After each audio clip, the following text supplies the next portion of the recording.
Salam kasih karunia karena semua hanya karena kasih karunia Tuhan Yesus Kristus. Kebenaran harus disampaikan tanpa mengurangi arti dan maksud tujuan daripada kebenaran itu. Memang bukan hal yang mudah untuk menyampaikan suatu kebenaran.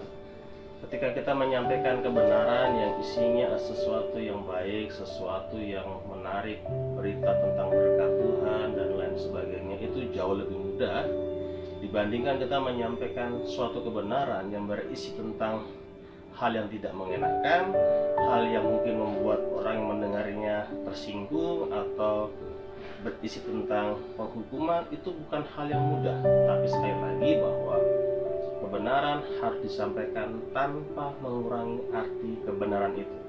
Kita akan belajar dari Yusuf, bagaimana Yusuf adalah orang yang berani menyampaikan kebenaran apa adanya seperti yang Tuhan berikan kepada dia.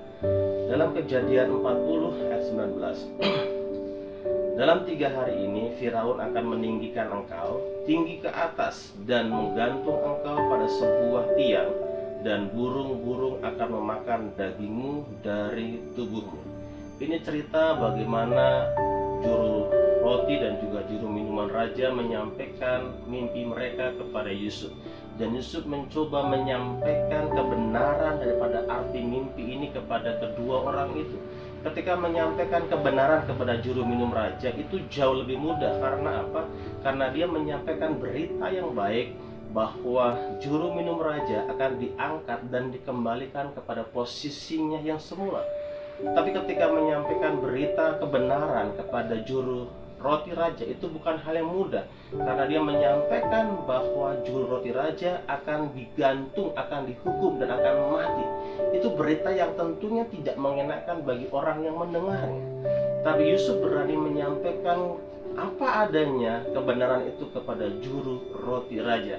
Dalam kehidupan kita mungkin ketika kita harus menyampaikan kebenaran, kita sering berpikir, aduh bagaimana nanti respon mereka, bagaimana sikap mereka, pasti mereka akan tersinggung, pasti mereka akan terluka ketika mendengarkan isi kebenaran yang mungkin sifatnya ada suatu teguran, menyatakan dosa, atau hal-hal yang tidak mengenakan. Kita mungkin berpikir 2 kali.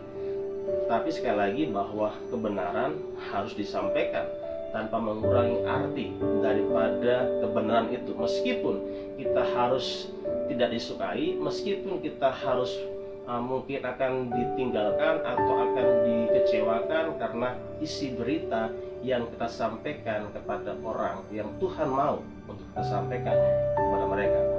Terus menyampaikan kebenaran yang Tuhan sampaikan kepada kita. Tuhan Yesus memberkati.